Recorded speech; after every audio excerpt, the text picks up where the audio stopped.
அடுத்து ஹுரூஜு தஜ்ஜால் ஹக்குன். அடுத்து இமாம் ஷாஃபி என்ன சொல்றாரு? தஜ்ஜால் வருவார் என்பது உண்மை. தஜ்ஜால் வருவார் என்பது உண்மை. இப்ப தஜ்ஜால் வருவான் என்பது மறுத்த இன்றைய நவீன காலத்தில் வாழ்ந்த அறிஞர்கள் ஒரு சிலர் யார் மறுத்துக்கிறாங்க? மௌலானா மௌதூதி ரஹ்மத்துல்லாஹி அவர்கள் என்ன செஞ்சாங்க?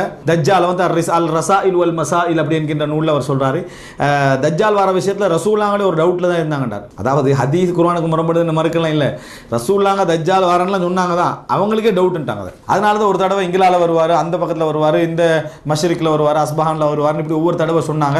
இன்னைக்கு 1000 வருஷம் போயிட்டு தஜ்ஜால் வரல. அப்ப எங்களுக்கு விளங்கிட்டு தஜ்ஜால் என்ன செய்ய மாட்டாரு, வர மாட்டார்ன்றது இப்ப என்ன செய்யுது, கன்ஃபார்ம் ஆகுது அப்படின்னு என்ன செஞ்சார் சொல்றீங்க நம்ம பார்க்கிறோம். ஆனால் தஜ்ஜால் வருவார் என்பது ஹதீஸ். இந்த மாதிரியான ஹதீஸ் என்ன செய்யக்கூடாது, மறுக்கக்கூடாது. ரசூலுல்லாஹ் என்னமோ இவ்வளோ சந்தேகத்தில் தெரிஞ்ச மாதிரி அந்த வார்த்தைகள் என்ன செய்யக்கூடாது, இருக்கக்கூடாது. அல்லாஹ் அவரை மன்னிக்கணும்.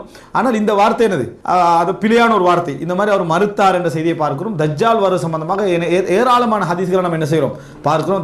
எந்த அளவுக்கு ரசூலுல்லாஹ் சொன்னாங்க, மிம்பர்களில் அதிகம் பேசப்படாத